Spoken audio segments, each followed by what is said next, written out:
join the fray and bring your gifts, your talents, and to ask for an opportunity. Look, I graduated from Wharton School.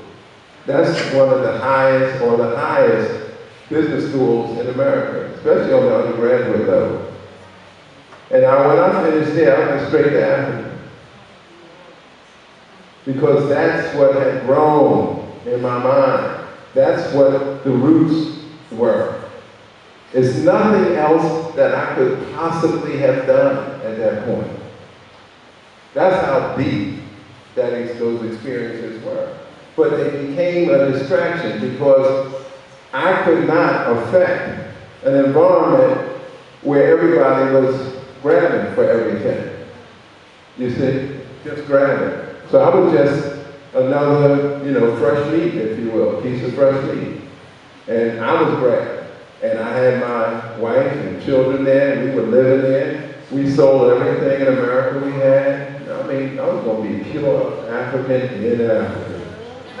Well, sometimes you got to go off your path to find out where your path is.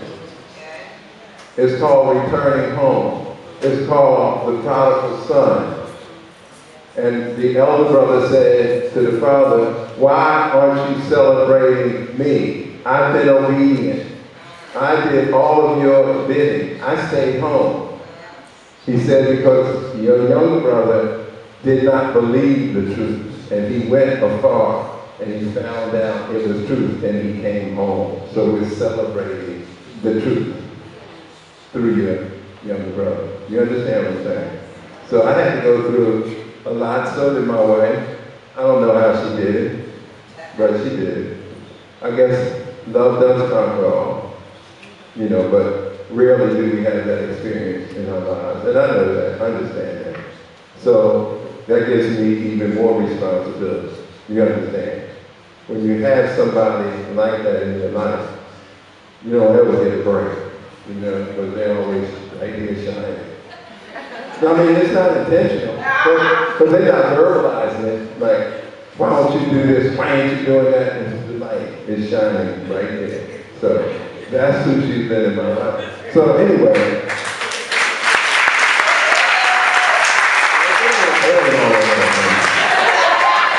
Don't lose it. Don't lose it.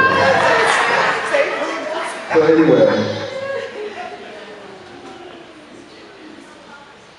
Make sure you take responsibility for your own secret garden and recognize it's no secret anymore, because it's going to be reflected in your home life, it's going to be reflected in your friends, it's going to be reflected in everything you do, because you can't do no more than you have grown. You just can't. So that's my weeds. Would anybody like to share their weeds? That's really, really limiting their self-expression. Anybody like that? Anybody got a jealousy weed or petty weed? A petty weed. That's a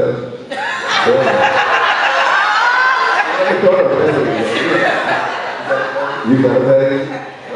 Who got some other weeds? Don't you? Y'all think you were in the secret garden again. Hello? Yes, thank you, Yukari. Yes. Rooted. Right. Yeah. Is that I'm not good. I am. Ohio, good morning. Yes, Ohio. My deep-rooted weed that I have been recognizing, I realize that I have it, I've been working on it, is weed called I'm not good enough. And I thought I chopped it down, but it still is in there, it just pops right out.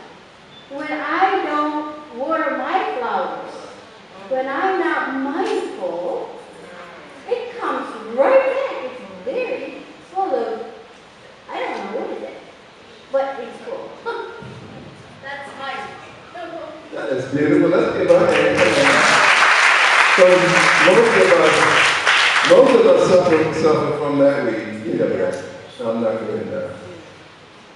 We always think the other person deserves whatever they got. You know, and then we really meet them. We hear about them and we say, wow, they're winners. They're powerful. And then you meet them, you be like, they're just like me. They're just another person. And then we say, I'm going to remember that. And then we let the weed take over again, and nobody's around for us to say, are they just like me? And then there we go. The weed get bigger, and what happens to the true self? It gets smaller. All right? Who else wants to share weed? Not only, you know, a weed.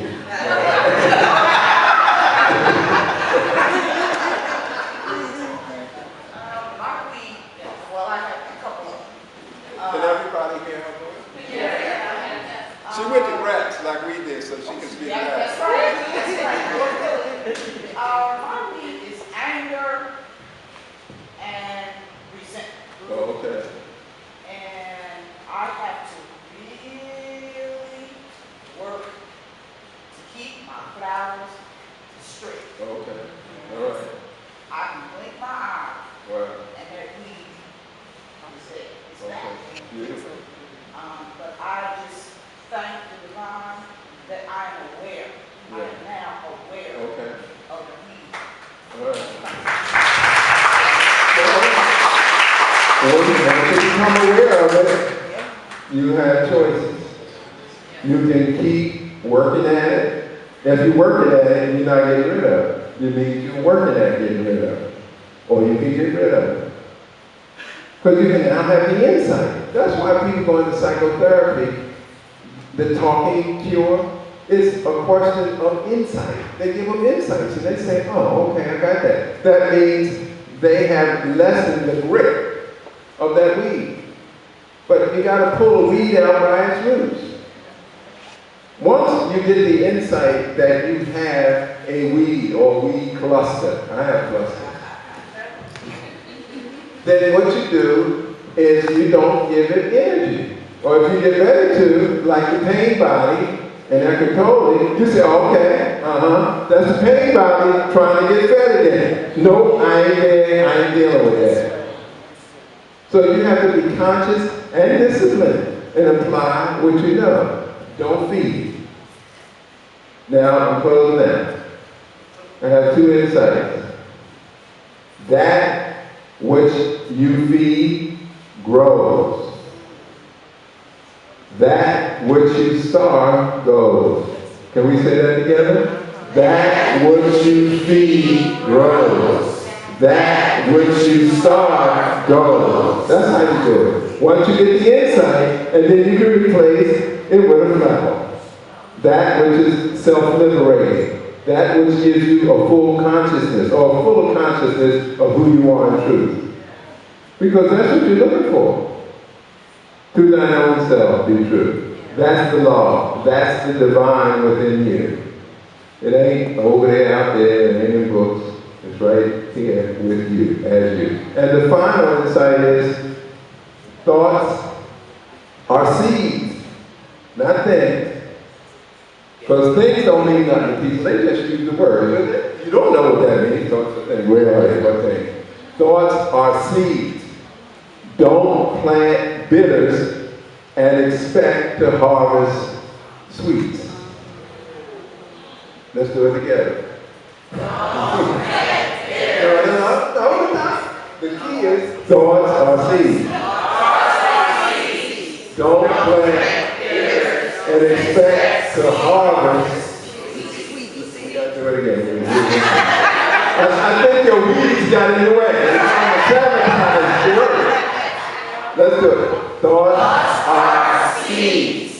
Don't plant bitters and expect to harvest sweets. Thank you very much. I will now continue to my work. Remember, weeding is a lifelong process.